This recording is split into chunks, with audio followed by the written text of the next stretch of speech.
اللہ اکبر۔ بسم اللہ الرحمن الرحیم۔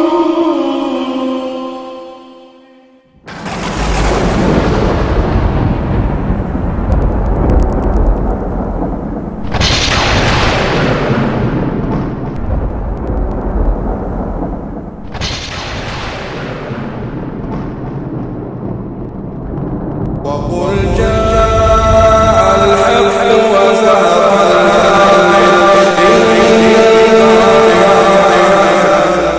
السلام علیکم ورحمۃ اللہ وبرکاتہ۔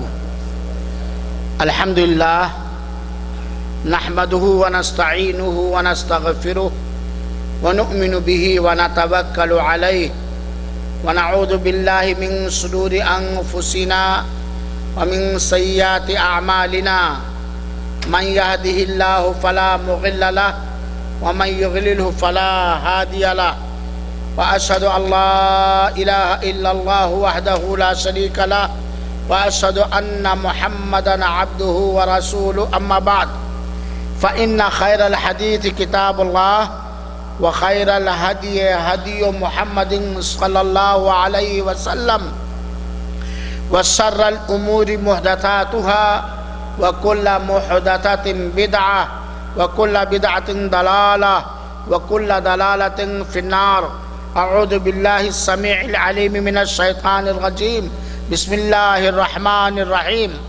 لقد جاءکم رسول من انفسکم عزیز علیہ ما عنتم حریص علیکم بالمؤمنین رؤوف رحیم۔ حاضرین کرام، ادب و احترام کے لائق ہمارے نوجوان ساتھیوں، بزرگوں اور دوستوں،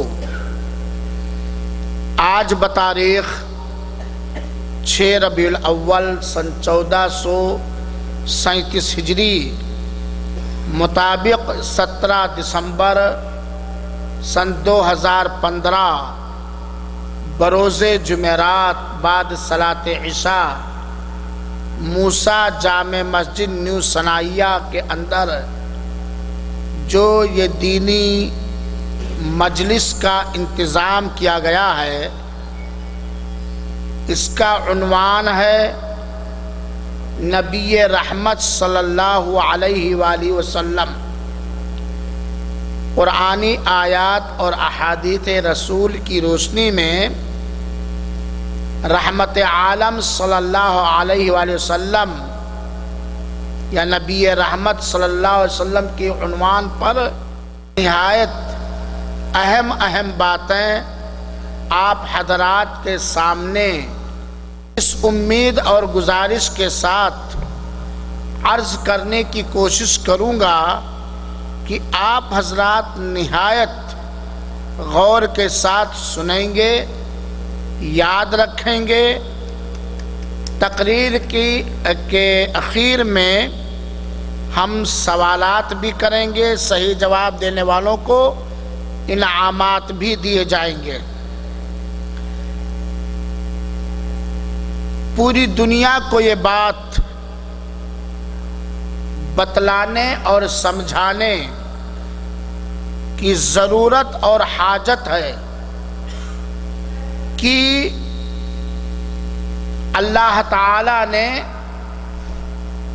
پوری کائنات والوں کو، سارے انسانوں اور جناتوں کو صرف اپنی عبادت کے لیے پیدا فرمایا ہے، اور اپنی عبادت کا طور طریقہ بلکہ زندگی گزارنے کا سلیقہ اور دستور بھی اللہ تعالی نے آسمانی کتابوں کے ذریعہ یا لگ بھگ 1,24,000 انبیاء اور رسولوں کو مبعوث فرما کر کے تعلیم دیا اور سکھایا کہ اے میرے بندو، تمہارے پیدا کرنے کا مقصد کیا ہے، تمہاری زندگی اور تمہاری تخلیق کی غرض و غایت کیا ہے، یہ اللہ تعالیٰ نے آسمانی کتابوں کے ذریعہ اور نبیوں اور رسولوں کے ذریعہ اپنے بندوں تک پہنچایا۔ اللہ تعالیٰ نے انسانوں اور جناتوں کو اللہ کا راستہ بتلانے اور سکھانے کے لیے کن چیزوں سے اللہ خوش ہوگا، کن چیزوں سے اللہ ناراض ہوگا، کون سی چیزیں، کون سی عبادت، کون سا طریقہ، کون سا عمل اللہ پسند فرماتا ہے اور کن کن عملوں سے اللہ ناراض ہوتا ہے، ان ساری چیزوں کو سکھانے اور بتلانے کے لیے لگ بھگ کم و بیش 1,24,000 نبی اور رسول اللہ تعالیٰ نے بھیجا، جو سارے کے سارے انسان تھے اور اللہ تعالیٰ کے قریبی بندے تھے اور اللہ تعالیٰ سے سب سے زیادہ ڈرنے والے اور اللہ تعالیٰ کی راہ میں سب سے زیادہ صبر کرنے والے اور ہر حال میں اللہ تعالیٰ کا شکر بجا لانے والے مقرب بندے تھے۔ آخر میں جناب محمد مصطفیٰ صلی اللہ علیہ وسلم کو نبی اور رسول بنا کر کے بھیجا، جو نبوت اور رسالت کی آخری کڑی ہیں۔ اب اللہ کے رسول اکرم صلی اللہ علیہ وسلم کے بعد قیامت تک کوئی نبی اور رسول آنے والا نہیں ہے۔ سارے رسولوں اور نبیوں کے اندر مختلف خصوصیات پائی جاتی تھیں، لیکن ہمارے رسول آخری پیغمبر جناب محمد مصطفیٰ صلی اللہ علیہ وسلم کے اندر وہ ساری خصوصیات، وہ ساری اچھائیاں پائی جاتی تھیں جو اللہ چاہتا تھا اور اللہ کا دیا ہوا تھا۔ اللہ کے رسول اکرم صلی اللہ علیہ وسلم جہاں صاحب قرآن ہیں، صاحب حوض و کوثر ہیں، شافع محشر ہیں، جود و سخا کے منبع اور آخری مرکز ہیں، دلیری اور بہادری میں آپ کی مثال نہیں ملتی، اللہ پر توکل اور بھروسے میں اللہ کے حکموں کو اللہ کے بندوں تک پوری امانت داری اور دیانت داری کے ساتھ پہنچانے کی راہ میں تکلیفیں برداشت کرنے کے سلسلے میں آپ اپنی مثال خود تھے۔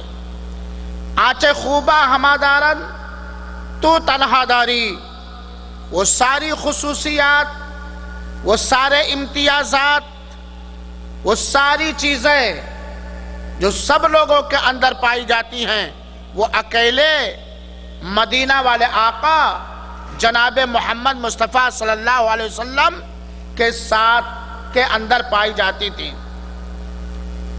انہی خصوصیات میں سے، انہی مثالی چیزوں میں سے ایک نہایت نمایاں اور مثالی خوبی، صفت اور عادت یہ تھی کہ آپ رحمت عالم تھے۔ آپ رحمت عالم ہیں، وہ نبیوں میں رحمت لقب پانے والا، وہ نبیوں میں رحمت لقب پانے والا، مراد غریبوں کی بر لانے والا، آپ رحمت للعالمین تھے۔ کائنات کے ایک ایک ذرے کے لیے آپ سراپا مکمل مجسم رحمت اور مہربان تھے. اللہ کے مرضی کے مطابق، اللہ کے حکم کے مطابق اللہ کے رسول اکرم صلی اللہ علیہ وسلم کائنات کی ہر چیزوں سے محبت کرتے تھے، اور آپ رحمت تھے، آپ دیا تھے، آپ مہربان تھے، آپ صلی اللہ علیہ وسلم شفیق تھے. آپ صلی اللہ علیہ وسلم اپنی امت پر مہربان ہی نہیں بلکہ اپنی امت سے بہت ہی زیادہ محبت کرنے والے تھے. یہ رحمت للعالمین جو ساری کائنات کے لیے رحمت بنا کر کے بھیجے گئے، ان کے عادت و اطوار کو، ان کی خصوصیات کو ہر ملک میں، ہر گلی اور کوچے میں ہر انداز سے پہنچانے کی ضرورت ہے. اور اگر رسول اللہ صلی اللہ علیہ وسلم کی سیرت پاک پر، آپ کے عادت و اطوار پر، اپنوں اور پرایوں کے ساتھ آپ کے معاملے پر کوئی عصبیت کا عینک اور چشمہ اتار کر ریسرچ کرے، غور کرے، تو وہ یہ بات کہنے پر مجبور ہو جائے گا کہ پوری انسانیت کے اندر اور سارے لوگوں کے اندر ہر طرح کی انسانیت، ہر طرح کی مہربانی ہمارے پیارے حبیب جناب محمد مصطفیٰ صلی اللہ علیہ وسلم کے اندر تھی. سارے لوگوں کے آخری پیغمبر، جو سارے انسانوں اور جناتوں کے لیے آخری پیغمبر، انتم سندیشتہ بنا کر کے بھیجے گئے، وہ سارے لوگوں کے ساتھ نہایت مہربان، نہایت شفیق اور اتجنت دیالو تھے. اگر کوئی اور چنانچہ بہت سارے غیر مسلموں نے اس بات کا اعتراف کیا ہے، یہودیوں میں سے، نصرانیوں میں سے، کافروں میں سے بہت سارے انصافور غیر مسلموں نے آپ کی سیرت کو پڑھ کر کے اس بات کا اقرار کیا ہے کہ نبی کریم صلی اللہ علیہ وسلم سراپا رحمت اور مکمل مہربان تھے ہر ایک کے ساتھ. ان کے یہاں کوئی ظلم نہیں تھا، کوئی بے انصافی نہیں تھی، کوئی زیادتی نہیں تھی. اپنی سمدائے کے ساتھ، اپنے قوم کے ساتھ انہوں نے کبھی بھی کوئی ظلم نہیں کیا ہے. یہاں تک کہ ہمارے آقا نامدار تاجدار مدینہ جناب محمد مصطفیٰ صلی اللہ علیہ وسلم نے اپنے جانی دشمنوں سے، یہ ہمارے رحمت للعالمین ہیں، کہ آپ نے پوری زندگی اپنے جانی دشمنوں سے بھی اپنی ذات کے لیے کبھی انتقام اور بدلہ نہیں لیا ہے. اپنی ذات کے لیے اپنے دشمنوں سے بھی، جبکہ ان کے دشمن ان کے ہاتھ میں تھے، چاہتے تو ایک کا ایک ایک کر کے صفایا کر دیتے، گردنیں اڑوا دیتے. آپ صلی اللہ علیہ وسلم نے اپنی ذات کے لیے کبھی بھی بدلہ نہیں لیا ہے، بلکہ ہمارے رسول اکرم صلی اللہ علیہ وسلم تو اپنی امت کے ساتھ اتنے مہربان تھے، اتنے شفیق تھے، اپنی امت سے اتنی زیادہ محبت کرنے والے تھے کہ جب بھی اللہ تعالیٰ نے آپ صلی اللہ علیہ وآلہ وسلم کو دو چیزوں میں سے کسی ایک چیز کے اختیار کرنے کی اجازت دی تو اللہ کے رسول اکرم صلی اللہ علیہ وسلم نے ان دونوں چیزوں میں سب سے آسان چیز کو اختیار کیا. تاکہ ہماری امت پہ بوجھ نہ آئے، تاکہ ہماری امت مشقت اور پریشانی کا شکار نہ ہو۔ چنانچہ نبی کریم صلی اللہ علیہ وسلم کی مہربانی اور رحمت دیکھیے، اللہ کے رسول ایک حدیث کے اندر بیان فرماتے ہیں لولا ان اشق علی امتی لامرتہم بالسواک، کہ اگر مجھے اس بات کا خدشہ اور احساس نہ ہوتا کہ ہر وقت ہر نماز کے وقت مسواک کرنا امت کے لیے پریشانی کا ذریعہ ہو جائے گا تو میں انہیں مسواک کرنے کا حکم دے دیتا۔ ہمارے نبی کریم صلی اللہ علیہ وسلم کی مہربانی دیکھیے، اللہ کے رسول نے 3 دن تک جماعت کے ساتھ تراویح کی نماز ادا کی،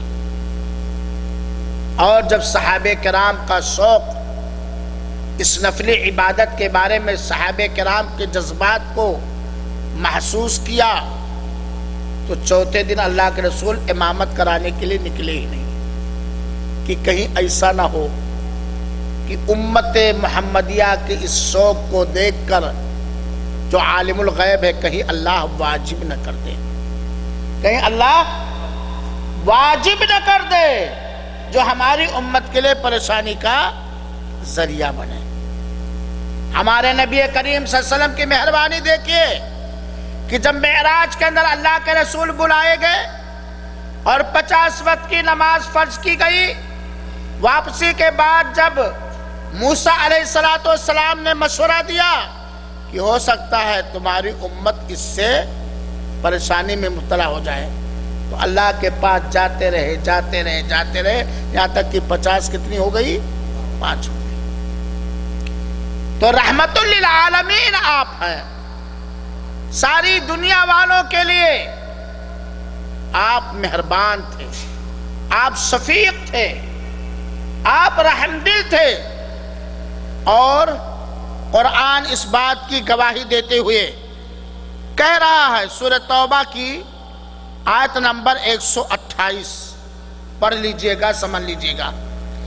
اللہ تعالیٰ فرماتا ہے، یہ ساری باتوں کو غور سے سنیے گا اور ایک ایک اپنے ذہن میں بٹھائیے گا، کیونکہ اخیر میں نبی کریم صلی اللہ علیہ وسلم کی رحمت کی چند جھلکیاں، مہربانی کی چند جھلکیاں دکھائی جائیں گی۔ اللہ تعالیٰ فرماتا ہے لَقَدْ جَاءَكُمْ رَسُولٌ مِّنْ أَنفُسِكُمْ، تمہارے پاس تمہیں میں سے ایک رسول آیا۔ آپ لوگ کیا ہو؟ آپ لوگ کیا ہو؟ آپ لوگ کیا ہو؟ ذرا زور سے ایک بار بول دو، الحمدللہ۔ اللہ ہم سب کے اندر انسانیت پیدا کر دے، آمین۔ لَقَدْ جَاءَكُمْ رَسُولٌ مِّنْ أَنفُسِكُمْ، تمہیں میں سے ایک رسول آیا، عزیز علیہ، دوسری چیز یعنی اللہ کے رسول ہماری ہی نسل سے تھے، اور ہم کس کی نسل سے ہیں؟ آدم علیہ السلام کی نسل سے ہیں، آدم کی اولاد میں سے تھے ہمارے پیغمبر، آخری پیغمبر جناب محمد مصطفیٰ صلی اللہ علیہ وسلم۔ حریص عزیز علیہ ما عنتم، دوسری چیز جو رحمت عالم کی دلیل ہے، جو آپ کی مہربانی، امت کے ساتھ آپ کا پیار، آپ کی محبت کو چیخ چیخ کے اللہ کا یہ کلام کر رہا ہے، عزیز علیہ ما عنتم، تمہارے لیے ہر نقصان دہ چیز انہیں بہت ہی گرا لگتی ہے، ناگوار لگتی ہے۔ ہر وہ چیز جس میں تمہارے لیے نقصان ہو، کسی بھی طرح سے، دینی حیثیت سے، سماجی حیثیت سے، مذہبی حیثیت سے، جسمانی حیثیت سے، وہ اللہ کے رسول کو بہت ناگوار لگتی ہے۔ گویا اللہ کے رسول آپ لوگوں انسانوں کے بارے میں کوئی نقصان گوارا نہیں کرتے۔ حریص علیکم، تمہارے لیے نفع کی چیزوں کے نہایت لالچی ہیں۔ تو یہ تیسری چیز ہے، تمہارے لیے فائدے کی چیزوں کے نہایت لالچی ہیں۔ ہمارے رسول اکرم صلی اللہ علیہ وسلم اس بات کے حریص اور لالچی تھے کہ ہماری امت کو ہر طرح کا فائدہ پہنچے۔ وَبِالْمُؤْمِنِينَ رَؤُوفٌ رَحِيمٌ، یہ تو عام چیز ہوئی کہ ہمیں میں سے ایک رسول اللہ نے بھیجا جن کو اپنی امت کا نقصان بڑا ناگوار گزرتا تھا، اور جو اپنی امت کے لیے ہر فائدے کو پسند فرماتے تھے۔ بالمؤمنین رؤوف الرحیم، اور مومنوں کے ساتھ نہایت مہربانی کرنے والے تھے، مومنوں کے ساتھ نہایت مہربانی کرنے والے تھے۔ گویا اس آیت کریمہ سے یہ بات معلوم ہوئی کہ آپ صلی اللہ علیہ وسلم رحمت عالم تھے، آپ صلی اللہ علیہ وسلم نبی رحمت تھے۔ اور ذرا دیکھیے میرے بھائیوں، اللہ تعالیٰ نے سورہ توبہ کی آیت نمبر 128 کے اندر یہ بتلایا کہ تمہارے لیے ہر نقصان دہ چیز کو ناپسند کرتے ہیں، ہر فائدے کو تمہارے لیے چاہتے ہیں، نہایت دیالو اور مہربان ہیں۔ اس کی مثال سنیے، ہم سے جو محبت کرے گا، ہمارا جو خیر خواہ ہوگا، جو ہمارے لیے نقصان کو ناگوار سمجھے گا، ہر موقع پر جو ہمارا لابھ اور فائدہ ہی چاہے گا، وہ آدمی ہمیں اللہ کی راہ دکھائے گا۔ وہ آدمی ہمیں کس کی راہ دکھائے گا؟ اللہ کی راہ دکھائے گا۔ وہ آدمی ہمیں اللہ کی اور بلائے گا، وہ آدمی ہمیں اللہ کی مرضی کو بتلائے گا، وہ آدمی ہمیں ان چیزوں کو بتلائے گا جس سے اللہ تعالیٰ ناراض ہوتے۔ چنانچہ رسول پاک صلی اللہ علیہ وسلم کی پوری سیرت طیبہ کا کوئی اسٹڈی اور مطالعہ کر جائے تو اسے یہ بات معلوم ہوگی کہ نبی کریم صلی اللہ علیہ وسلم امت کو رہنمائی دینے میں، اللہ کی راہ بتلانے میں، امت تک اللہ کے پیغام کو، اللہ کے بندوں تک اللہ کے پیغام کو پہنچانے میں کتنی جفاکشی کرتے تھے، کتنی محنت کرتے تھے، کتنا برداشت کرتے تھے، کتنا چلتے پھرتے تھے، پتھر بھی کھائے، بھگائے بھی گئے، مارے بھی گئے، گردن مبارک پر اونٹ کے اوجھڑیاں بھی ڈالی گئی، شیب ابی طالب کے اندر نظر بند کر دیے گئے، مکہ کی کشادہ زمین آپ کے لیے تنگ ہو گئی، آپ کے اوپر پتھروں کی بارش ہوئی، آپ کے اوپر تلوار چلائے گئے، آپ کے گردن کو کاٹنے کا اعلان کیا گیا، وغیرہ وغیرہ۔ لیکن اس کے باوجود بھی ہمارے رسول اکرم صلی اللہ علیہ وسلم اپنی امت کے لیے اچھی چیز کو پسند کرتے تھے، امت کو کے حق میں، اپنی امت کے حق میں نقصان کو ناپسند کرتے تھے، لوگوں تک اللہ کے پیغام کو ہر مصیبت، ہر پریشانی، ہر ڈیفیکلٹی برداشت کرتے ہوئے لوگوں کو تک اللہ کے پیغام کو پہنچانے میں کبھی کبھی داخاطر اور بددل نہیں ہوتے تھے۔ چنانچہ قرآن کہتا ہے فَلَعَلَّكَ بَاخِعٌ نَفْسَكَ عَلَىٰ آثَارِهِمْ إِن لَّمْ يُؤْمِنُوا بِهَذَا الْحَدِيثِ أَسَفًا، سورہ کہف کی آیت نمبر 6 ہے۔ اللہ تعالیٰ کہتا ہے اے محمد صلی اللہ علیہ وسلم، اگر یہ مکہ کے کافر لوگ، یہ لوگ اگر اللہ کے قرآن پر ایمان نہ لائیں تو کیا انہیں ایمان سکھانے میں، سمجھانے میں آپ اپنے آپ کو ہلاک کر ڈالیں گے؟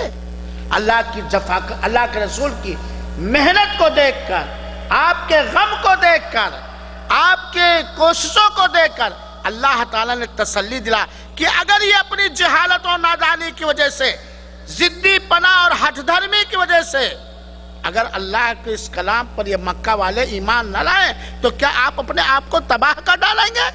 کہ کس بات کی دلیل ہے کہ اللہ کے رسول اکرم صلی اللہ علیہ وسلم اپنے آپ کو ہر ممکن طریقے سے بندوں تک اللہ کی ہدایت کو پہنچانے میں بالکل لگا دیا اور ہر دکھ کو جھیلا۔ میرے مسلمان بھائیوں ساتھیوں، اللہ کے رسول اکرم صلی اللہ علیہ وسلم نہایت رحم دل تھے، نہایت مہربان تھے۔ اس کی ایک چیز اور سنیے جو حدیث رسول ہے صحیح بخاری اور صحیح مسلم۔ اللہ کے رسول سارے لوگوں کے ساتھ مہربان تھے، سارے لوگوں کے لیے نفع کے چاہنے والے اور سارے لوگوں کے لیے نقصان کو ناپسند کرتے تھے، لیکن فائدہ کون اٹھایا؟ جو اللہ کے رسول پر ایمان لایا، جس رحمت عالم کی بات کو سنا اور ان کی تصدیق کی اور ان کے باتوں پر عمل کیا، ہلاک ہوا اور ہوگا، برباد ہوا اور ہوگا، ذلیل ہوا اور ہوگا انشاءاللہ وہ آدمی جس نے رحمت عالم پر کی تصدیق نہیں کی اور آپ کی باتوں پر عمل نہیں کیا، کیونکہ آپ کی بات نہیں ہوتی، بلکہ آپ جو فرماتے ہیں وہ رب کائنات کی بات ہوا کرتی ہے۔ وما ينطق عن الهوى۔ اللہ کے رسول اکرم صلی اللہ علیہ وسلم نے ایک موقع پر لوگوں کو مخاطب کر کے مثال سے سمجھایا کہ میری مثال اور تم لوگوں کی مثال ایسے ہی ہے، ہماری مثال اور تم لوگوں کی مثال، قوم کو مخاطب کر کے کہا ایسے ہی ہے کہ جیسے ایک آدمی ہے وہ چراغ جلاتا ہے، آگ جلاتا ہے، جب آگ اور چراغ کی روشنی بڑھتی ہے تو آگ میں جلنے والے پتنگے اور چوپائے آ کر کے اس آگ کے لو میں گرتے ہیں، اور وہ آگ جلانے والا ان پتنگوں کو بھگاتا ہے، روکتا ہے، ان کو جلنے سے بچانے کی کوشش کرتا ہے، لیکن بیچارہ وہ ہار جاتا ہے اور پتنگے ضد کی وجہ سے، جہالت کی وجہ سے، نادانی کی وجہ سے اس آگ میں جل کے بھسم ہو جاتے ہیں۔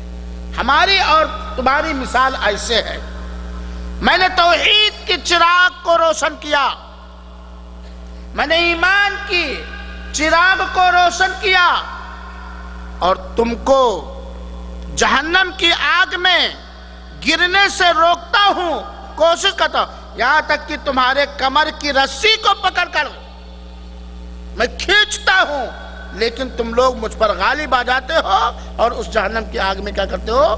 کود جاتے ہو۔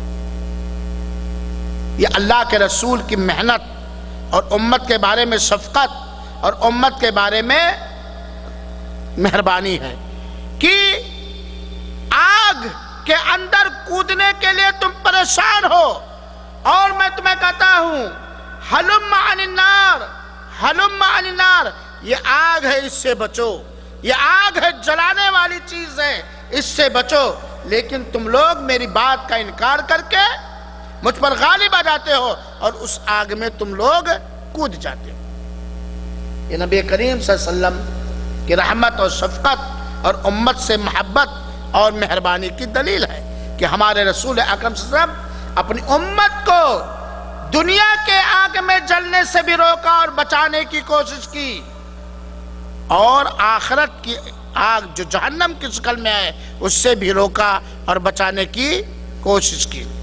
میرے بھائیوں اور ساتھیوں، اسی طرح رسول اللہ صلی اللہ علیہ وسلم کی شفقت اور آپ مہربانی دیکھیے۔ حضرت عبداللہ ابن عمر بیان کرتے ہیں کہ ایک موقع پر اللہ کے رسول اکرم صلی اللہ علیہ وسلم نے حضرت ابراہیم کے بارے میں اترنے والی ایک آیت کی تلاوت کی۔ وقت کم ہے اس لیے میں اس آیت کو نہیں پڑھتا، جو سورہ ابراہیم کی آیت نمبر 36 ہے۔ ایک موقع پر اللہ کے رسول نے اس آیت کی تلاوت کی، اور پھر حضرت عیسیٰ علیہ السلام کا قول جو اللہ تعالیٰ نے قرآن میں بیان کیا ہے، سورہ مائدہ کی آیت نمبر 118 کے اندر ہے، اس کی تلاوت کی۔ حضرت عیسیٰ نے کہا ان تعذبہم فإنہم عبادک، اے اللہ اگر تو انہیں عذاب دے تو یہ تیرے بندے ہیں، اور اگر تو بخش دے انہیں تو نہایت حکمت والا اور غالب رہنے والا ہے۔ ان دونوں آیتوں کی سورہ ابراہیم کی آیت نمبر 36 اور سورہ مائدہ کی آیت نمبر 118 کی ایک موقع پر رات میں اللہ کے رسول نے تلاوت کی۔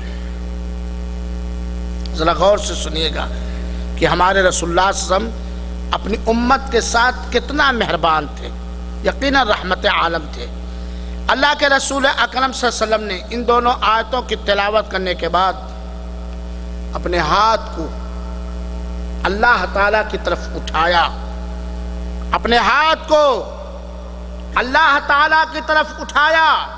اے امت محمدیہ، ایسا رسول جو تمہیں ملا، جو سراپا رحمت ہے، جو مکمل مہربان ہے، ایسے رسول کے خلاف تم آوازیں نکالتے ہو، ایسے رسول کو گالیاں دیتے ہو، ایسے رسول کو تم توہین کرتے ہو، اور ایسے رسول کی توہین کر کے تم ہندوستان ہی کے مسلمانوں کو نہیں بلکہ پوری دنیا کے مسلمانوں کی بددعائیں لے رہے ہو، اور اللہ چاہے گا تو ہر گستاخ رسول ذلیل اور رسوا ہوگا، کیونکہ اس سے پہلے ہر وہ گستاخ رسول ذلیل اور رسوا ہوا ہے جس نے رحمت للعالمین، رحمت عالم، رحمت کائنات جناب محمد مصطفیٰ صلی اللہ علیہ وسلم کی شان میں ادنا گستاخی کی ہے۔ دیکھ لو ابو لہب کو، دیکھ لو ابو جہل کو، اور بہت سارے لوگوں کو۔ بدلہ ملے گا، تم تکلیف پہنچاؤ اللہ کے رسول پر ایمان لانے والوں کو، اپنے قلم سے، اپنی کتابوں سے، اپنے بھاشنوں سے تم تکلیف پہنچاؤ۔ تمہاری حکومت ہے، تمہاری حکومت ہے، تمہارے ساتھ پبلک ہے، لیکن یہ بات یاد رکھو اے گستاخ رسول، تو اس بات کو یاد رکھ، اللہ کی لاٹھی میں آواز نہیں ہے۔ ہمارے رسول کی عزت کرنے والا تیرا رب ہے، ہمارے رسول کا احترام کرنے والا صرف مسلمان ہی نہیں، فرشتے ہیں، اور انسانوں اور فرشتوں اور ساری کائنات کا ست جنم داتا اللہ تعالیٰ ہے۔ انشاءاللہ ایک دن تو ذلیل ہوگا، ایک دن تو رسوا ہوگا۔ تو اللہ کے رسول اکرم صلی اللہ علیہ وسلم نے سورہ ابراہیم کی آیت نمبر 36 اور سورہ مائدہ کی آیت نمبر 118 کی تلاوت کرنے کے بعد اللہ تعالیٰ سے لو لگاتے ہیں، ہاتھ کو اٹھاتے ہیں اور کہتے ہیں اللہم امتی، اللہم امتی، اے اللہ تو میری امت کو خوش کر دے، اے اللہ روز قیامت میری امت کو تو خوش کر دے۔ یہ ہے رحمت عالم، یہ ہے مہربان رسول کہ جن کو اپنی فکر کے ساتھ ساتھ اپنی امت کی فکر ہے۔ رات کی تنہائی میں جب اللہ کے عذاب کا ذکر ہوتا ہے، اللہ کی مغفرت و بخشش کا ذکر ہوتا ہے آیت کے اندر، تو ہمارے رسول قیامت تک آنے والے امتیوں کے لیے، امت اجابت کے لیے ہاتھ اٹھا کر کے دعا کرتے اللہم امتی، اللہم امتی، اے اللہ تو میری امت کا خیال رکھنا، اے اللہ تو میری امت کا خیال رکھنا۔ حضرت جبریل کو اللہ تعالیٰ بھیجتا ہے، حالانکہ اللہ تعالیٰ جانتا ہے، جاؤ میرے محبوب سے پوچھو، جاؤ میرے رحمت عالم سے پوچھو، جن کو میں نے سراپا رحمت بنا کر کے بھیجا ہے، پوچھو وہ کیا چاہتے ہیں، وہ کیوں رو رہے ہیں، وہ کیوں گڑگڑا رہے ہیں، وہ اپنی امت کے بارے میں کیا چاہتے ہیں۔ حالانکہ اللہ تعالیٰ ان ساری باتوں کو اچھی طرح جانتا ہے۔ جبریل امین اللہ کے رسول کے پاس آتے ہیں، اللہ کے رسول پوری کارستہ پورا معاملہ سناتے ہیں، جبریل امین جا کے رب کو بتلاتے ہیں، حالانکہ اللہ جانتا ہے۔ اللہ تعالیٰ اس موقع پر کہتا ہے کہ جاؤ محمد کو بتلا دو، میں ان کو ان کی امت کے بارے میں خوش کر دوں گا، میں ان کو ان کی امت کے بارے میں خوش کر دوں گا۔ یہ نبی صلی اللہ علیہ وسلم کا رات کی تنہائی میں رب سے لو لگا کے قیامت تک آنے والے امتیوں کے لیے، امت اجابت کے لیے یہ دعا کرنا اس بات کی دلیل ہے کہ آپ اپنی امت کے ساتھ کیا تھے؟ مہربان تھے۔ لیکن رسول اللہ صلی اللہ علیہ وسلم کی مہربانی سے فائدہ اٹھایا امت اجابت نے، جن لوگوں نے نبی کی دعوت کو قبول کیا۔ نقصان میں رہا امت دعوت، جس کو دعوت پہنچی رسول کے زمانے میں یا رسول کے بعد یا قیامت تک، جن کو رسول کی دعوت پہنچتی رہے گی اور انکار کرتا رہے گا، ہلاک و برباد وہ ہوگا، ذلیل و خوار وہ ہوگا۔ اسی لیے تو قرآن میں اللہ تعالیٰ نے سورہ انبیاء کی آیت نمبر 117 کے اندر بیان فرمایا وَمَا أَرْسَلْنَاكَ إِلَّا رَحْمَةً لِلْعَالَمِينَ، ہم نے تمہیں رحمت عالم بنا کر کے بھیجا، سارے جہان والوں کے لیے ہم نے تمہیں رحمت، سراپا مہربان بنا کر کے بھیجا ہے۔ میرے بھائیوں ساتھیوں، رسول اللہ صلی اللہ علیہ وسلم رحمت عالم ہیں۔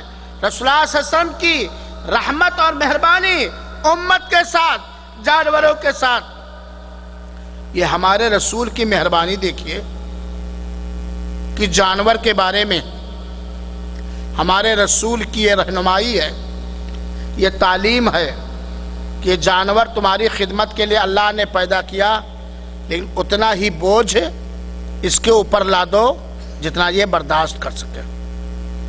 یہ ہمارے رسول اکرم صلی اللہ علیہ وسلم کی مہربانی دیکھیے کہ زمین پر اکڑ کر چلنے سے منع فرمایا ہے، زمین پر اکڑ کر چلنے سے منع فرمایا ہے۔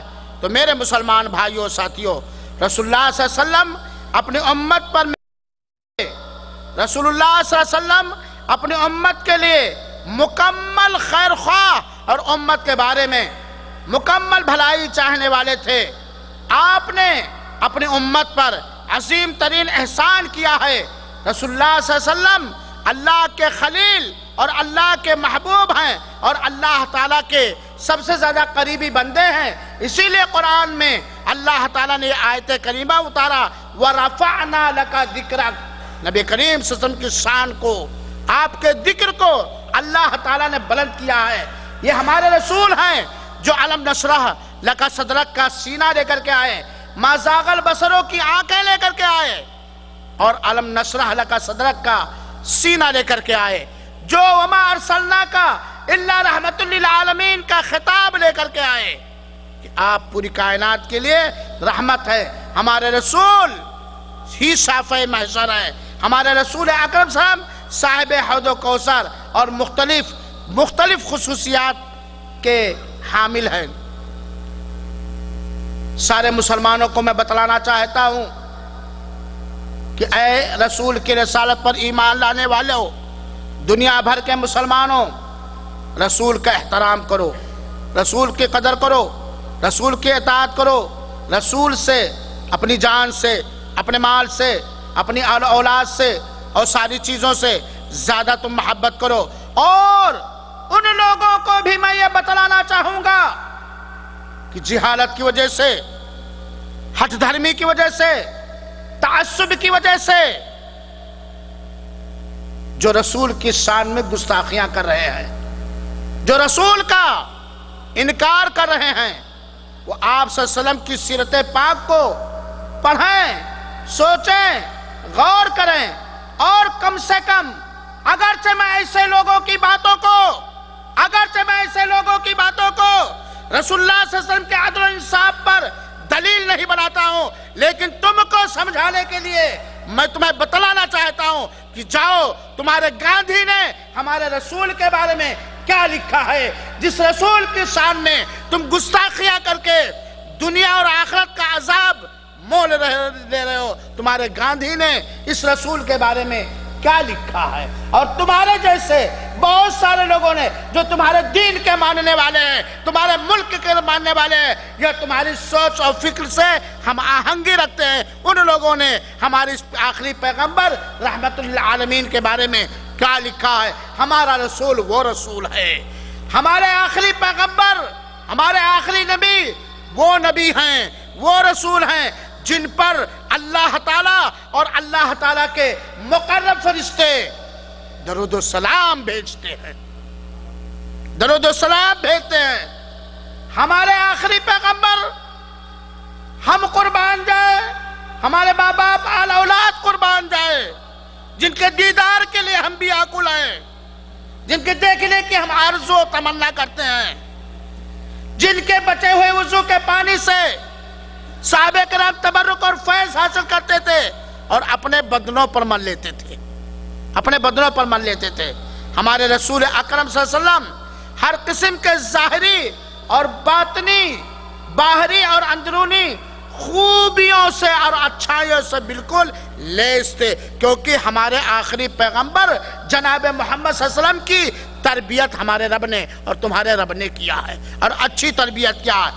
ہمارے رسول اکرم صلی اللہ علیہ وسلم بہادر تھے، انہوں نے اپنی امت کو بہادری سکھایا ہے۔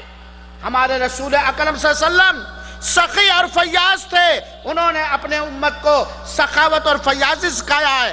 ہمارے رسول اکرم صلی اللہ علیہ وسلم اخلاق کے اونچے کسوٹی پر تھے اور اپنی امت کو اخلاق سکھایا ہے۔ ظالم سے لیا ظلم کا بدلہ نہ کسی وقت، مارا بھی تو اخلاق کی تلوار سے مارا۔ یہ ہے رحمت للعالمین، یہ ہے نبی رحمت۔ میرے بھائیوں اور ساتھیوں، ہمارا رسول وہ رسول ہے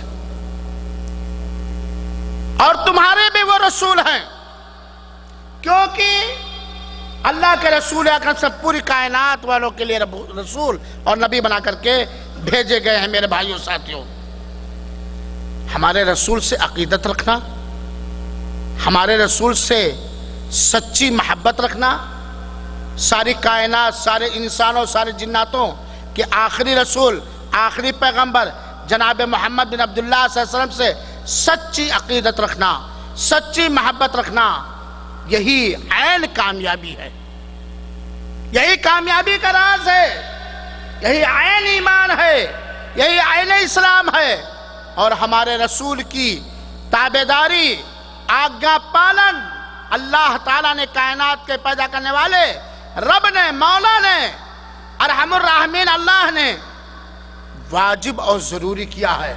اگر کوئی شخص رسول پر ایمان نہیں لایا، اس کا ایمان مکمل نہیں ہو سکتا ہے، بلکہ وہ مومن نہیں ہو سکتا ہے۔ اگر کوئی شخص سچی رسول کی اطاعت و تابعداری اور فرمانبرداری اور سچی محبت نہ کی تو اس کا ایمان مکمل نہیں ہو سکتا ہے۔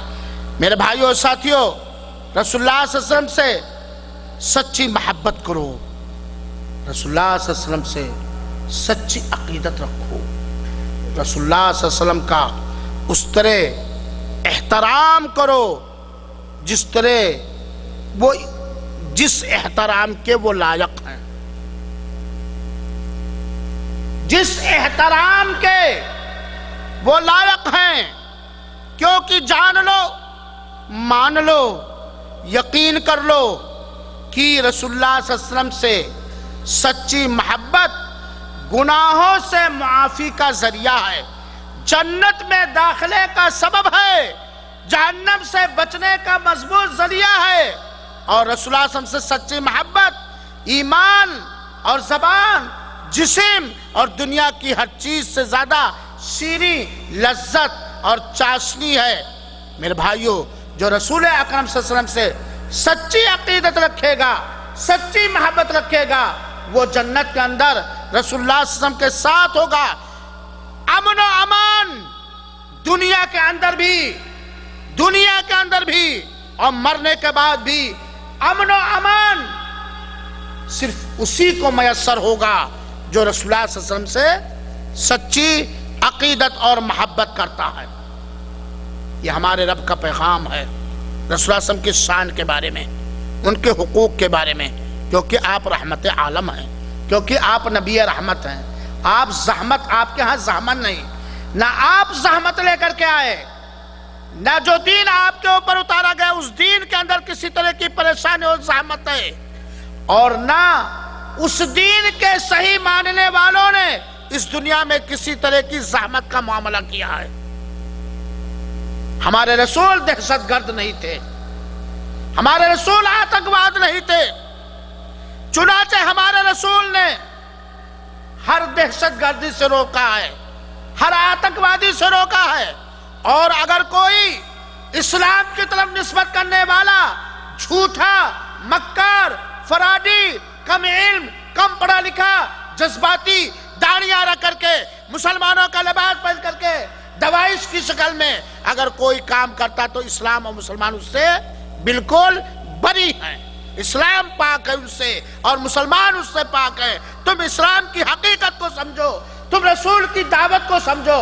ہمارے انتم سندیشٹا نے تم لوگوں کو کیا نمنترن دیا ہے، کس مارگ کے اور آپ لوگوں کو بلایا ہے، اس مارگ کا ادھین کرو اور منچنتن کرو، غور کرو، تمہیں پتہ چل جائے گا۔ اور حقیقت میں حق کو جاننے کے لیے، ست کو سمجھنے کے لیے اگر آپ نے اسلام کو پڑھا، انتم سندیشتا کو پڑھا، انتم سندیشتا پر ادھین کیا، غور و فکر کیا، تو آپ کو بنا ان کے اوپر ایمان لائے ہوئے، ان کے دین کو بنا مانے ہوئے آپ کو سکون نہیں مل سکتا ہے، آپ کو چین نہیں مل سکتا ہے، آپ کو کسی طرح کی راحت اور کسی طرح کا اطمینان نہیں میسر ہو سکتا ہے۔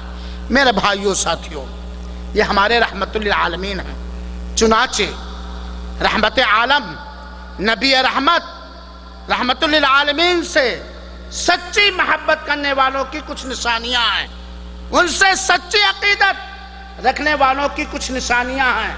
اگر ہمارے اندر یہ نشانیاں پائی جاتی ہیں تو ہم اللہ کا شکر بجا لائیں، اور اگر یہ نشانیاں ہمارے اندر نہیں پائی جاتی ہے تو ان چیزوں کو ہم اپنے اندر پیدا کریں۔ محبت رسول، رسول اکرم صلی اللہ علیہ وسلم سے سچی محبت کی بہت ساری علامتیں اور پہچان اور نشانیاں ہیں، انہیں میں سے ہے اپنے آپ کو، اپنی سوچ کو، اپنی چاہت کو، اپنی مرضی کو، اپنی اچھا کو، اپنے من کو رسول کے قدموں پر نچھاور کر دینا، قربان کر دینا، مکمل اطاعت و فرما برداری۔ ایمان کے بعد مکمل اطاعت و فرما برداری، اور آپ صلی اللہ علیہ وسلم کے دیکھنے کی تمنا، اور رسول اللہ صلی اللہ علیہ وسلم رسول اللہ صلی اللہ علیہ وسلم پر بکثرت درود و سلام اس طرح بھیجنا جس طرح ہمارے رسول اکرم صلی اللہ علیہ وسلم نے سکھایا ہے، اور اللہ کے رسول سے سچی عقیدت اور محبت رکھنے والے، اللہ کے رسول کا سچا احترام اور آدر و مریادہ رکھنے والے، ان سارے لوگوں کو حکمت عملی کے ساتھ دنتا شکن، دانتوں کو توڑ دینے والا جواب دیتے ہیں جو اللہ کے رسول کی شان میں گستاخی کرے، آپ کے آل اولاد کے بارے میں گستاخی کرے، آپ کے اصحاب کرام کے بارے میں گستاخی کرے، آپ پر اتارے گئے دین کے بارے میں کوئی ایسا پلان بنائے جس سے اللہ کی اس دھرتی پر بربریت اور چنگیزی، خوخاری، درندگی، بے حیائی، بدامنی پھیلے گی۔ یہ رسول اکرم صلی اللہ علیہ وسلم سے سچی عقیدت اور محبت رکھنے والوں کی پہچان ہے۔ لیکن چمن میں تلخ نوائی میری گوارا کر، اے میرے مسلمان نوجوانوں، اے میرے مسلمان بھائیوں، اے مسلمانوں کے علماء کرام، اے مسلمانوں کے رہنما، ذرا ہم ہوش میں آئیں، ہم آنکھیں کھولیں۔ رحمت عالم سید الاولین والآخرین، عبداللہ کے جگر گوشہ، آمنہ کے لاڈلے، رب کے سب سے زیادہ محبوب کی شان میں کہیں ہم اپنے آپ کو مسلمان کہتے ہوئے گستاخیاں تو نہیں کر رہے ہیں؟ کیونکہ بات بڑی بھاری کہنے جا رہا ہوں، اللہ ہمارے دل و دماغ میں بھی اس بات کو اتار دے، اور آپ لوگوں کے دل و دماغ میں بھی اس بات کو اتار دے۔ جس طرح رسول اللہ صلی اللہ علیہ وسلم کے انکار کرنے والا اگر شان رسالت میں، شان رسول میں کسی طرح کی گستاخیاں کرتا ہے تو ہم چلچلا جاتے ہیں، ہم مرجھا جاتے ہیں، ہم بالکل حیران و پریشان ہو جاتے ہیں، اور اس کی اس گستاخی سے روکنے کی تن من کی بازی لگا دیتے ہیں، اور یہ بڑی اچھی چیز ہے۔ لیکن اگر ہم ہی گستاخ ہو گئے تب پھر گستاخ رسول کو صحیح طریقہ بتلائے گا کون؟ میرے بھائیوں ساتھیوں، برداشت کر لیں گے، آج غیر مسلموں کی طرح جس طرح وہ اپنے پیشواؤں کے بارے میں عقیدہ اور گمان رکھتے ہیں، بہت سارے ایسے لوگ بھی پائے جاتے ہیں جو اپنے آپ کو مسلمان کہتے ہیں، اسلام کی طرف نسبت کرتے ہیں، قرآن کو کتاب ہدایت مانتے ہیں، خانہ کعبہ کو اپنا قبلہ مانتے ہیں، لیکن اپنے قلم کے ذریعہ، اپنے زبان کے ذریعہ شان رسول میں گستاخیاں کرتے ہیں اور کوتاہیاں کرتے ہیں۔ چنانچہ یہ کوتاہی ہے کہ زبان سے نبی کی پیروی اور اطاعت کا دعویٰ ہو اور عمل میں ہم جھوٹے ہوں۔ ہے گستاخی کی نہیں؟ ہے گستاخی کی نہیں؟ نبی کی شان میں یہ بہت بڑی گستاخی ہے کہ نبی کے بارے میں یہ عقیدہ رکھا جائے کہ جس طرح نبی کریم صلی اللہ علیہ وسلم رحمت العالمین رحمت عالم دنیا میں زندہ تھے، ویسے ہی اپنے قبر میں زندہ ہیں۔ یہ بہت بڑی گستاخی ہے، یہ بہت بڑی گستاخی ہے۔ شان رسول کے اندر جن کی شان کو اللہ نے اس طرح بڑھایا، وَرَفَعْنَا لَكَ ذِكْرَكَ، جن کی شان کو اللہ نے اس طرح بڑھایا، أَلَمْ نَشْرَحْ لَكَ صَدْرَكَ، جن کی شان کو اللہ نے اس طرح بڑھایا، وَوَضَعْنَا عَنْكَ وِزْرَكَ، جن کی شان کو اللہ نے اس طرح بڑھایا، وَمَا أَرْسَلْنَاكَ إِلَّا رَحْمَةً لِلْعَالَمِينَ، جن کو پوری کائنات کے لیے اللہ تعالیٰ نبی اور رسول بنا کر کے بھیجا۔ ان کی شان میں یہ بہت بڑی بدتمیزی ہے، یہ بہت بڑی گستاخی ہے، بہت بڑی گستاخی ہے کہ رسول اللہ صلی اللہ علیہ وسلم کو حاضر اور ناظر مانا جائے، کہ اللہ کے رسول 24 گھنٹہ ہر جگہ حاضر ہیں اور ہر جگہ دیکھ رہے ہیں۔ حاضر اور ناظر کا عقیدہ رکھنا یہ بہت بڑی گستاخی ہے۔ برداشت کر لیں گے، تحقیق کر لیں گے، چھان بین کر لیں گے، لوگوں کے بہلاوے میں آ کر کے اپنے ملک اور شہر کے پرمپرا کے کو مان کر کے کہیں بھٹک نہ جائیں، کہیں گستاخ رسول نہ ہو جائیں۔ دعویٰ ہو محبت رسول کا اور عمل اور عقیدہ ہو گستاخ رسولوں کا۔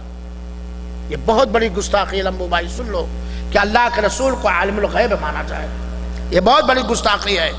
اور یہ بہت بڑی گستاخی ہے کہ اللہ کے رسول کے جاہ و حشمت سے وسیلہ لیا جائے، یہ بہت بڑی گستاخی ہے کہ اللہ کے رسول کی قبر کی زیارت کو فرض اور واجب بلکہ اصل اسلام سمجھا جائے، یہ بہت بڑی گستاخی ہے کہ رسول اللہ صلی اللہ علیہ وسلم پر درود و سلام بھیجنے کے لیے بدعتی طریقہ گڑھا جائے یا شرکیہ اور بدعیہ درود و سلام کے الفاظ گڑھے جائیں، چنانچہ یہ درود لکھی، یہ درود ہزاری، یہ درود نوری، یہ درود تاج وغیرہ، یہ بہت بڑی گستاخی ہے میرے بھائیوں۔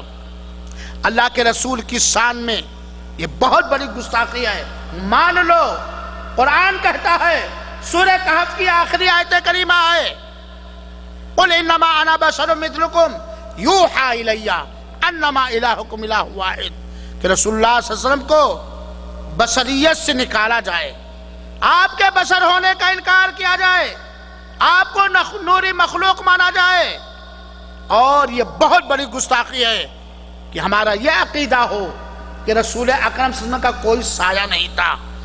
اور یہ بھی گستاخی ہے کہ رسول کا نام سننے کے بعد انگوٹھا چوما جائے، اور یہ تو اور بڑھ کر کے گستاخی ہے کہ رسول اللہ صلی اللہ علیہ وسلم کی تعریف میں، نعت گوئی میں رسول اللہ صلی اللہ علیہ وسلم کی شان کو حد سے آگے بڑھا جائے، چنانچہ یہ کہا جائے وہی جو مستوی عرش تھا خدا بن کر اتر پڑا ہے مدینے میں مصطفیٰ بن کر۔ اور انہی گستاخیوں میں سے شان رسول کی مقام کو گھٹانے میں سے، یہ شان رسول کے مقام کو گھٹانا ہے کہ آپ کے معراج والے واقعے کو عید شب معراج کی رات یا دن بنا لیا جائے، یا آپ کے وفات کے دن کو 12 وفات منایا جائے، اور آپ کی پیدائش کے دن کو جشن عید میلاد النبی منایا جائے، یا عید میلاد النبی منایا جائے۔ جھٹکا تھوڑا لگے گا، لیکن یہ سب گستاخی ہے۔ کیوں گستاخی ہے؟ کیونکہ ابھی آپ نے سنا اور آپ بھی جانتے ہیں کہ رسول اکرم صلی اللہ علیہ وسلم سے سچی عقیدت اور محبت جہنم سے چھٹکارے کا سبب اور جنت میں داخلے کا ذریعہ ہے۔ اور آپ نے ابھی یہی سنا کہ رسول اللہ صلی اللہ علیہ وسلم سے سچی محبت عقیدت جو رحمت للعالمین ہے کہ نشانیوں میں سے ایک نشانی یہ ہے کہ اللہ کے رسول کی اطاعت و فرما برداری کیا جائے۔ وَمَا آتَاكُمُ الرَّسُولُ فَخُذُوهُ وَمَا نَهَاكُمْ عَنْهُ فَانْتَهُوا، رسول دیں اسے لے لو، جس رسول نے روکا ہے اسے روکا جائے، رک جاؤ۔ میرا مسلمان بھائیو اور ساتھیو، نعیم بھائی دور سے بیٹھ کر کے اشارہ کر رہے ہیں کہ مولانا آپ نے دکھتی رگ چھیڑ دی ہے اور ربیع الاول کا مہینہ ہے، تو آئیے ربیع الاول میں ہمارے ملکوں کے اندر بڑے شوق سے بڑے دھوم دھڑکا کے ساتھ جشن عید میلاد النبی یا 12 وفات مناتے ہیں۔ اور آپ نے کہا ہے کہ جشن عید میلاد النبی منانا شان رسالت میں، شان رسول میں گستاخی، بلکہ گستاخی نہیں، وہ دین جو اللہ کے رسول نے، رحمت کائنات نے، رحمت عالم نے اپنے جانثار صحابہ کرام کو سکھایا تھا، اس دین میں ڈکیتی ہے، اس دین میں چوری ہے، اس دین میں چکٹی لگانا ہے، اس دین کے اندر خیانت ہے۔ تو آئیے، کیا 12 ربیع الاول منانا، کیا جشن عید میلاد النبی منانا نبی سے عقیدت اور محبت کی دلیل ہے، دین ہے، ایمان ہے، جنت میں لے جانے والا عمل ہے، یا کیا ہے؟ 2-4-10 منٹ کے اندر جشن عید میلاد النبی کے بارے میں کچھ چیزیں سن لیجئے، برداشت کر لیجئے میرے مسلمان بھائیوں اور ساتھیوں۔ جشن عید میلاد النبی کے بارے میں مختصر سمجھنے کے لیے چند چیزوں کا سمجھنا بہت ضروری ہے۔ وہ چند چیزیں کیا ہیں؟ پہلی چیز تو ہم جانیں کہ سنت کسے کہتے ہیں، اور سنت کے اپوزٹ، ورد، سنت کے مخالف بدعت کسے کہتے ہیں، سنت کسے کہتے ہیں، بدعت کسے کہتے ہیں، اور یہ جاننا ضروری ہے۔ کیوں جاننا ضروری ہے؟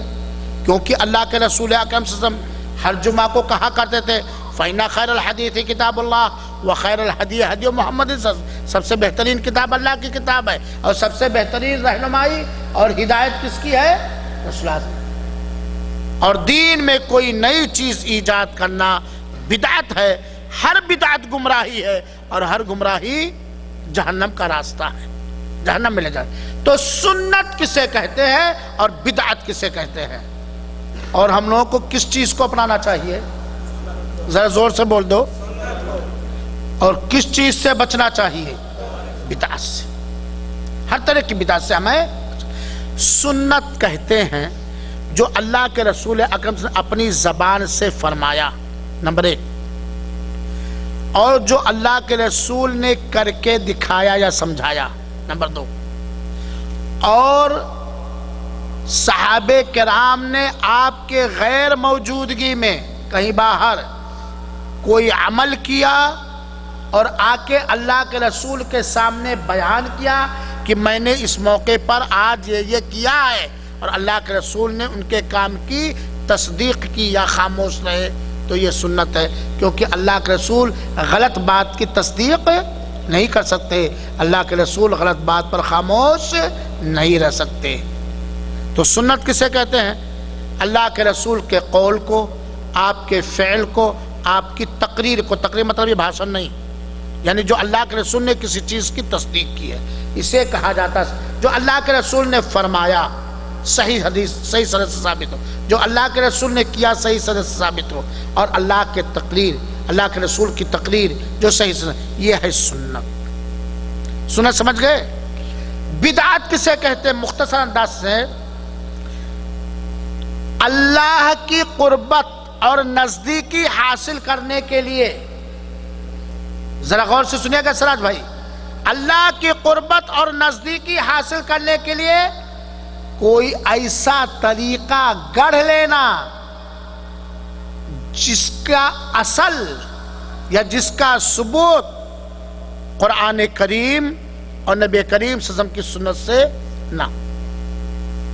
اللہ کی قربت حاصل کرنے کے لیے، اللہ کو راضی اور خوش کرنے کے لیے کوئی ایسا عمل اور کام کرنا جس عمل کو، جس کام کو نہ اللہ کے رسول نے کیا ہے اور نہ کرنے کا حکم دیا ہے، نہ صحابہ کرام نے کیا ہے اور اللہ کے رسول نے جس کی تصدیق نہیں کی، یہ ہے بدعت. اور اللہ کے رسول اکرم صلی اللہ علیہ وسلم نے اپنے امتیوں کو اپنے راستے پر، اپنے طریقے پر چلنے کا حکم دیا. تو یہ سنت اور بدعت سمجھ لیجئے گا. دوسری بات، سنت اور بدعت کو سمجھنے کے لیے، حق اور باطل کو پرکھنے کے لیے، صحیح اور غلط کو جاننے کے لیے، جنت کے راستے اور جہنم کے راستے کو اچھی طرح سمجھنے کے لیے ایک اور ترازو دے رہا ہوں شکیل بھائی، ایک اور کسوٹی دے رہا ہوں، ایک اور معیار دے رہا ہوں، جو میری بات نہیں ہے، ہم سب کے آخری پیغمبر کی بات ہے.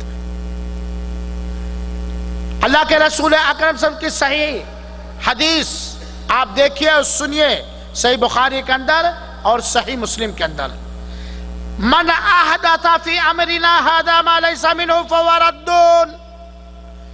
جس نے ہمارے اس دین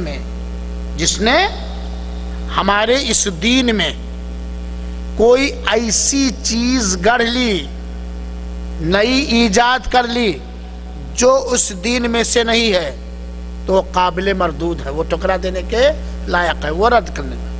کیا پتہ کیا کسوٹی ملی؟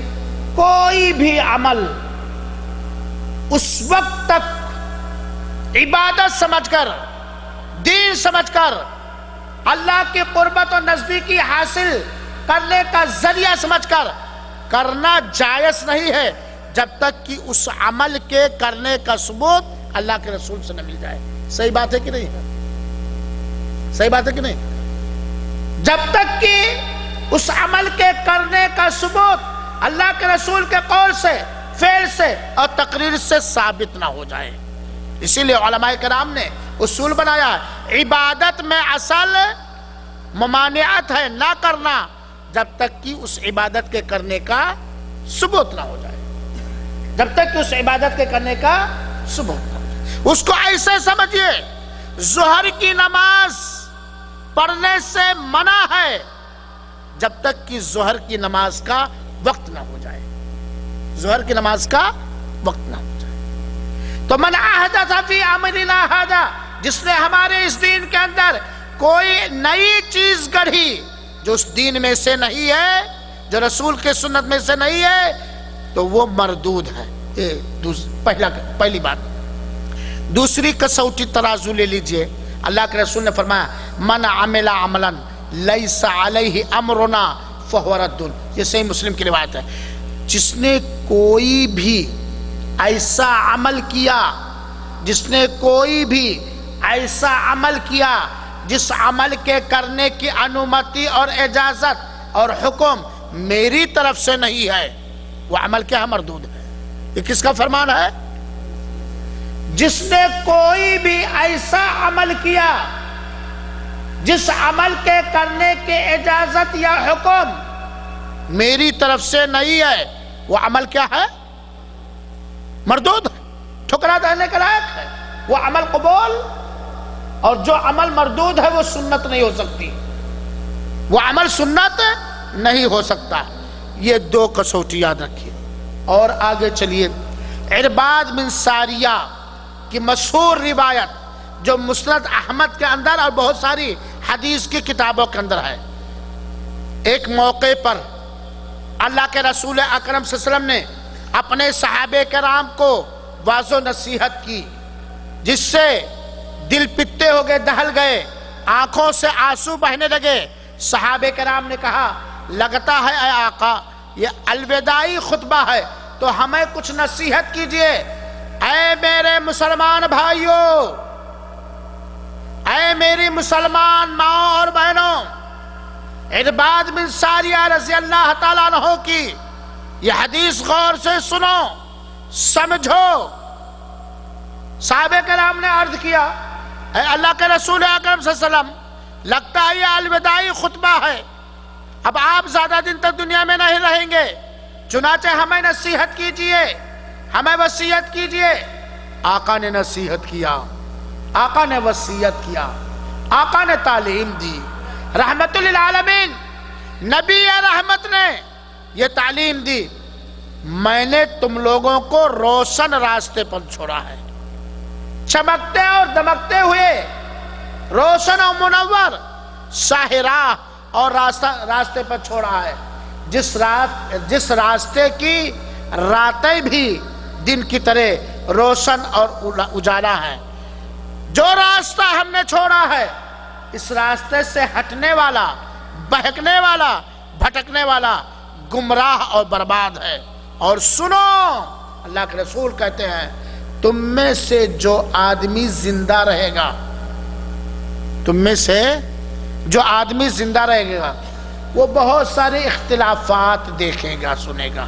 یہی ایک اختلاف ہے، کچھ لوگ کہتے ہیں 12 ربیع الاول مناؤ، جس نے عید میلاد النبی مناؤ، اور کچھ لوگ کہتے ہیں یہ بدعت ہے۔ اختلاف ہے کہ نہیں؟ تو اللہ کے رسول نے پیشین گوئی کی، ہمارے بعد جو تم میں سے زندہ رہیں گے وہ بہت سارے اختلافات دیکھیں گے، اور جب امت کے اندر سیاسی، ملکی، دینی، سماجی، اجتماعی، مالی کسی طرح کا اختلاف ہو تو تم کیا کرو؟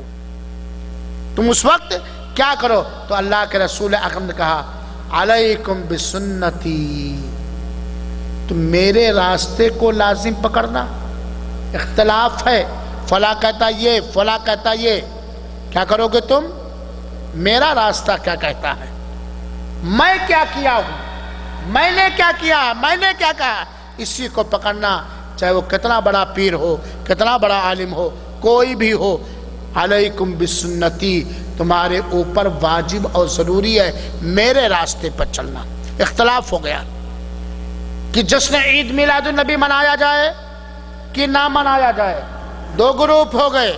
کچھ لوگ کہتے ہیں منایا جائے، اس کی دلیلیں بھی دیتے ہیں، کچھ لوگ کہتے ہیں نہیں منایا جائے، اس کی بھی دلیلیں دیتے ہیں۔ اب کہاں جائیں؟ ادھر جائیں کہ ادھر جائیں؟ ہم نہ ادھر جائیں نہ ہم ادھر جائیں، ہمارے آقا نے جو کہا ہے، ہمارے آقا نے جو کیا ہے، ان کی طرف جائیں، انہی کی مانیں، انہی کی سنیں، انہی کے راستے کو اپنا لیں۔ اور کس کے؟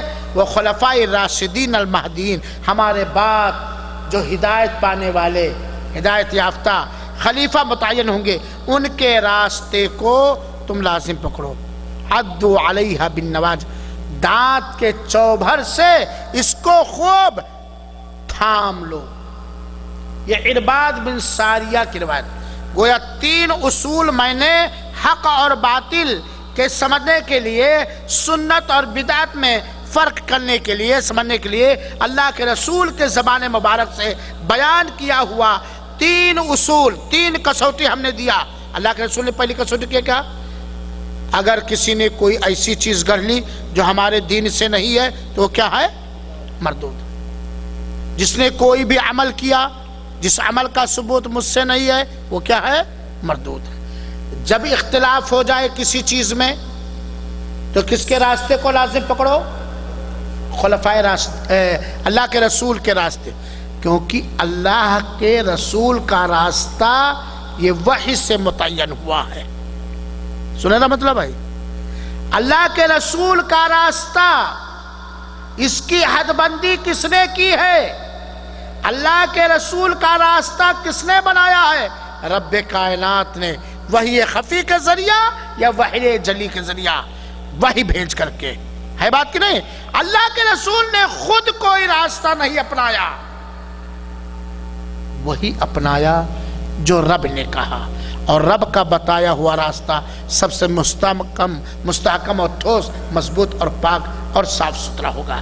میرے بھائیوں اور ساتھیوں، ان تینوں باتوں کو ذہن میں رکھنے کے بعد اب آئیے دیکھا جائے کہ کیا جشن عید میلاد النبی یا عید میلاد النبی کسی بھی طرح سے اللہ کے رسول نے منایا ہے کہ نہیں؟ اگر منایا ہے اور منانے کا حکم دیا ہے۔ اگر منایا ہے اور منانے کا حکم دیا ہے تب ہم منائیں گے، اور اگر نہیں منایا ہے اور منانے کا حکم نہیں دیا ہے تو ہم نہیں منائیں گے۔ کیوں؟ کیونکہ دین اسلام مکمل ہو چکا ہے۔ کس پر مکمل ہوا ہے؟ کس پر مکمل ہوا ہے؟ یعنی ہر وہ چیز، ہر وہ عمل، ہر وہ عید، ہر وہ جشن، ہر وہ خوشی، ہر وہ غمی، ہر وہ نماز، ہر وہ ذکر و اذکار، ہر وہ استغفار و توبہ جو اللہ کو پسند ہے وہ کیا ہو گیا؟ مکمل۔ اللہ کے رسول نے اگر اپنی تاریخ پیدائش کے دن کسی طرح کے عید یا جشن یا کسی طرح کا بھی پروگرام اگر کیا ہے اور کرنے کا حکم دیا ہے تب کیا جائے گا اور کرنے کا حکم دیا جائے گا، اور اگر نہیں کیا ہے تو ہم اپنی طرف سے رسول کی شان کو بڑھانے کے لیے کوئی راستہ نہیں ایجاد کر سکتے ہیں، کیونکہ رسول کی شان جو اللہ نے دیا ہے اس سے بڑھ کر ہم رسول کو کوئی شان نہیں دے سکتے ہیں۔ میرے مسلمان بھائیوں اور ساتھیوں، پہلی بات تو اس تعلق سے یہ سنیے اور سمجھیے، الرحیق المختوم استاذ گرامی جناب مولانا صفی الرحمن صاحب مبارک پوری رحمت اللہ علیہ، اور رحمت للعالمین جو سیرت کی مایہ ناز کتاب ہے، سید قاضی محمد سلیمان منصور پوری، اور تاریخ اسلام جو اکبر شاہ نجیب آبادی کی ہے، اور سیرت ابن ہشام جو ابن ہشام کی کتاب ہے، ان چاروں کتابوں کے حوالے سے اس بات کو میں بتلانا چاہتا ہوں کہ اللہ کے رسول اکرم صلی اللہ علیہ وسلم سوموار کے دن پیدا ہوئے ہیں۔ کس دن؟ سوموار کے دن پیدا ہوئے ہیں۔ کس وقت؟ صبح کے سہانے کے وقت۔ ربیع کے معنی ہوتا ہے موسم بہار، ربیع کے معنی ہوتا ہے بہار کا موسم، اور بہار کا موسم، بارش کا موسم عرب دنیا میں اسی مہینے میں ہوا کرتا ہے، بہار کا موسم۔ اسی لیے دیکھیے، اگر آپ لوگوں کے کفیل بدو ہوں تو ان سے پوچھئے کہ تمہارے اونٹ کہاں گئے؟ ربیع گئے، یعنی جہاں ہریالیاں آ گئی۔ ہریالیاں زمین پہ کب آتی ہے؟ جب موسم بہار اور موسم بارش، جب بارشیں ہوتی ہیں زمین پر، تو ربیع کا معنی بہار۔ اللہ کے رسول پیدا ہوئے صبح کے سہانے کے وقت، صبح کے بہار کے وقت، دن سوموار، وقت صبح سہانے کے وقت، تاریخ 9 ربیع الاول۔ یہ سارے قابل اعتماد بڑے بڑے علماء کرام نے اللہ کے رسول اکرم صلی اللہ علیہ وسلم کی تاریخ پیدائش 9 ربیع الاول بتایا ہے۔ 9 ربیع، کیونکہ جس سال اللہ کے رسول پیدا ہوئے اس سال کے سوموار کبھی 12 کو آیا ہی نہیں ہے، اس سال کا سوموار 12 کو آیا ہی نہیں ہے نا۔ اور یہاں تک بھی میں بتلاؤں کہ مہینے میں بھی بہت سارے اختلاف، لیکن ایک قول 12 ربیع الاول کا بھی ہے۔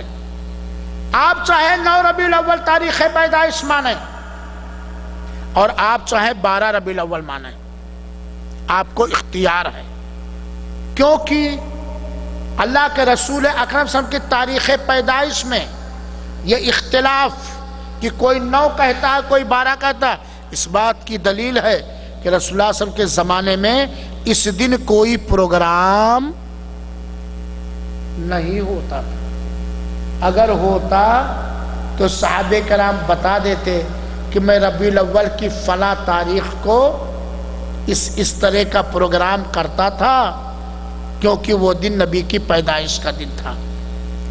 میرے مسلمان بھائیوں ساتھی، اللہ کے رسول اکرم صلی اللہ تعالی علیہ وسلم نبوت سے پہلے 40 سال رہے، نبوت کے بعد 13 سال تک، کتنے سال؟ 13 سال تک مکہ کے اندر رب کا پیغام مکہ کے بندوں تک پہنچاتے رہے، ایمان اور توحید کی دعوت دیتے رہے۔ نبی اور رسول ہونے کے بعد کتنے سال؟ 13 سال، مکہ میں 13 سال، 13 سال نبی اور رسول ہونے کے بعد، مدینہ کی طرف ہجرت کرنے کے بعد 10 سال تک ہمارے رحمت للعالمین نبی رحمت صلی اللہ علیہ وسلم اللہ کے پیغام کو پہنچاتے رہے، اور جب دین مکمل ہو گیا تو دنیا سے انتقال کر گئے، دنیا سے وفات پا گئے۔ نبوت اور رسالت کے منصب پر سرفراز ہونے کے بعد، نبی اور رسول بنائے جانے کے بعد کتنے سال اللہ کے رسول اکرم صلی اللہ علیہ وسلم رہے؟ کتنے؟ 23 سال، 23 سال۔ اور اسی 23 سال کے اخیر تک دین کیا ہو گیا؟ ہو گیا مکمل کہ نہیں؟ کیا کچھ گنجائش چھوڑا کہ آپ بڑھا دینا یہ گھٹا دیں گے؟ دین مکمل ہو گیا۔ اللہ کی قسم، تحقیق کرو، چھانبین کرو، پوچھو 13 سال مکی زندگی میں، 10 سال مدنی زندگی میں اللہ کے رسول لوگوں کو رب کا پیغام بتلاتے رہے۔ کم سے کم 23 بار ربیع الاول کا مہینہ آیا کہ نہیں آیا؟ ان 23 بار ربیع الاول کے مہینے آنے کے باوجود بھی 23 سال کے کس سال اللہ کے رسول نے کس طرح، کس انداز سے اپنی پیدائش کے دن کو عید کا دن منایا، جشن کا دن منایا، سیرت رسول پڑھنے کا دن منایا؟ جو تاریخ 12 ربیع الاول کی ہو یا 9 ربیع الاول کو، کوئی ثابت کرے کہ 23 بار 12 ربیع الاول آیا یا 23 بار 9 ربیع الاول آیا؟ کس سال، کہاں، کس طرح اللہ کے رسول نے 12 ربیع الاول کو جشن عید میلاد النبی منایا ہے؟ کوئی قیامت کی صبح تک اس بات کو ثابت نہیں کر سکتا۔ میرے بھائیو ساتھیو، اللہ کے رسول نے کہا ہے جب اختلاف دیکھو کہ میرے راستے کو پڑھو، تو اللہ کے رسول کے راستے میں، اللہ کے رسول کی سنت میں کھنگالو جانو، نہ کہیں اشارہ ملتا ہے، نہ کھلم کھلا کہیں اس بات کا ثبوت نہیں ملتا کہ اللہ کے رسول مکہ کے اندر فلاں سال یا مدینہ کے اندر فلاں سال اپنی پیدائش کے دن کوئی جشن منایا، کوئی پروگرام کیا، کوئی پکوان پکایا، کوئی جلوس نکایا، کہیں لائٹ نہیں کی، کہیں کچھ بھی کیا، کہیں ثبوت نہیں ملتا۔ اور اگر ملتا تو ایک ثبوت کا لا کر کے پیش دے۔ اور اللہ کے رسول نے کہا ہے خلفائے راشدین کے راستے کو لازم پکڑو۔ اللہ کے رسول اکرم صلی اللہ علیہ وسلم کے دنیا سے رخصتی کے بعد حضرت ابو بکر رضی اللہ تعالیٰ عنہ کے دور خلافت میں 2 بار ربیع الاول کا مہینہ آیا۔ حضرت عمر کے زمانے میں دور خلافت میں 10 بار ربیع الاول کا مہینہ آیا۔ حضرت عثمان کے دور خلافت میں 12 مرتبہ ربیع الاول کا مہینہ آیا۔ حضرت علی کے دور خلافت میں 5 مرتبہ ربیع الاول کا مہینہ آیا۔ لگ بھگ اللہ کے رسول کے دنیا سے رخصتی کے بعد 30 سال تک یہ خلفائے راشدین کی خلافت رہی ہے، جو اللہ کے رسول کے امتیوں میں سب سے زیادہ نیک ہیں، جو اللہ کے رسول سے سب سے زیادہ محبت کرنے والے تھے، جو اللہ کے رسول کے سب سے زیادہ کیا تھے؟ پیروکار اور فرمانبردار تھے۔ ہم سب کا ایمان ہے کہ نہیں کہ سیدنا ابو بکر، سیدنا عمر، سیدنا عثمان، سیدنا علی سب سے زیادہ امتیوں میں سب سے زیادہ اللہ ترتیب وار اللہ کے رسول سے زیادہ محبت کرنے والے تھے، دین سے زیادہ محبت کرنے والے تھے، دین کو زیادہ سمجھنے والے تھے۔ اگر یہ ایسے نہ ہوتے تو انہیں اللہ تعالیٰ خلافت کا موقع ہی نصیب نہیں فرماتا، کیونکہ رسول نے فرمایا ہے کہ میرے بعد ہدایت پانے والے خلفائے راشدین کی پیروی کرو۔ ابو بکر، عمر، عثمان، علی رضی اللہ تعالیٰ عنہم اجمعین نے کتنی بار جشن عید میلاد النبی منایا، یا 12 ربیع الاول کو یا 9 ربیع الاول کو کسی طرح کا کوئی پروگرام کیا مسلمانوں کے شان کو بڑھانے کے لیے، مسلمانوں کی طاقت کو دکھانے کے لیے، نبی کریم صلی اللہ علیہ وسلم کی سیرت کو پڑھنے کے لیے، اپنے بچوں کو نبی کریم صلی اللہ علیہ وسلم کی سیرت بتلانے کے لیے کتنی بار کیا۔ آخری صحابی 110 ہجری تک تھے۔ کب تک؟ 110 ہجری تک آخری صحابی تھے، 110 ہجری تک۔ 110 ہجری تک صحابہ کرام زندہ تھے۔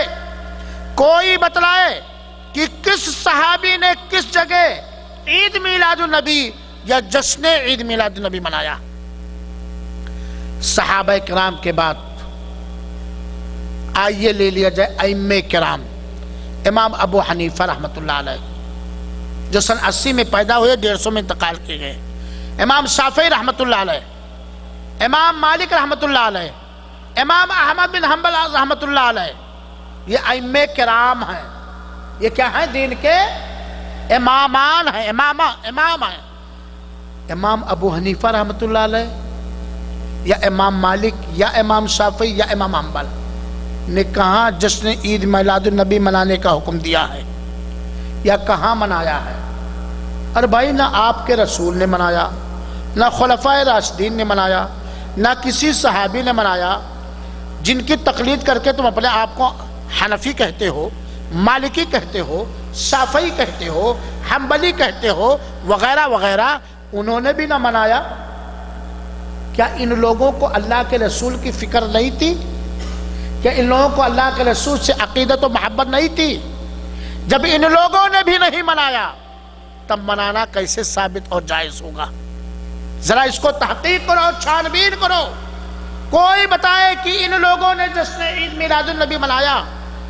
اب سوال یہ پڑتا ہے کہ جب اللہ کے رسول نے نہیں منایا، صحابہ کرام نے نہیں منایا، امامان دین نہیں منایا، تب یہ آج کیسے پھیلا ہوا ہے؟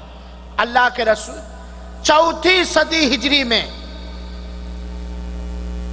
جشن میلاد کے نام پر قاہرہ اور مصر کے اندر شیعی بادشاہ نے، فاطمی بادشاہ نے بہت سارے میلاد ایجاد کیا.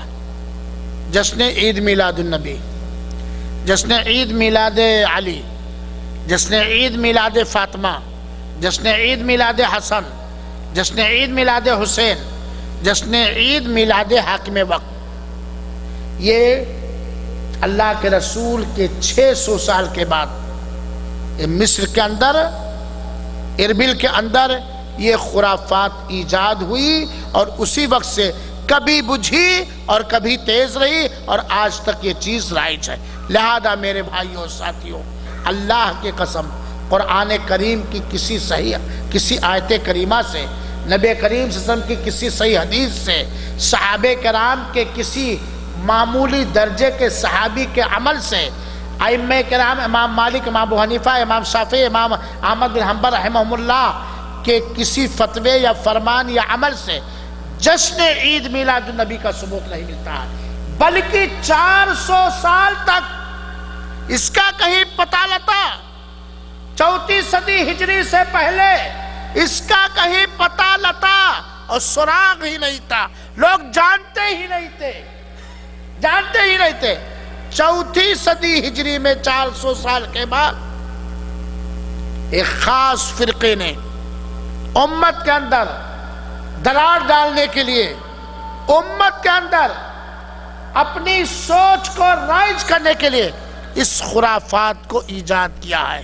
لہذا ہم مسلمانوں کو چاہیے کہ اپنے رحمت للعالمین نبی رحمت پر اتارے گئے دین میں پیوند لگانے کی کوشش نہ کریں، گھٹانے اور بڑھانے کی کوشش نہ کریں اور اس کے اندر کسی طرح کی خیانت کی کوشش نہ کریں. اللہ رب العالمین سے دعا ہے کہ اللہ تعالی ہم تمام مسلمانوں کو سنت رسول اکرم صلی اللہ علیہ وسلم سے عقیدت محبت کرنے، اس سے پڑھنے سمجھنے کی توفیق عطا فرمائے اور نبی کی سنت کو اپنانے کی توفیق عطا فرمائے. آمین. وآخر دعوانا الحمدللہ رب العالمین والسلام علیکم ورحمۃ اللہ وبرکاتہ.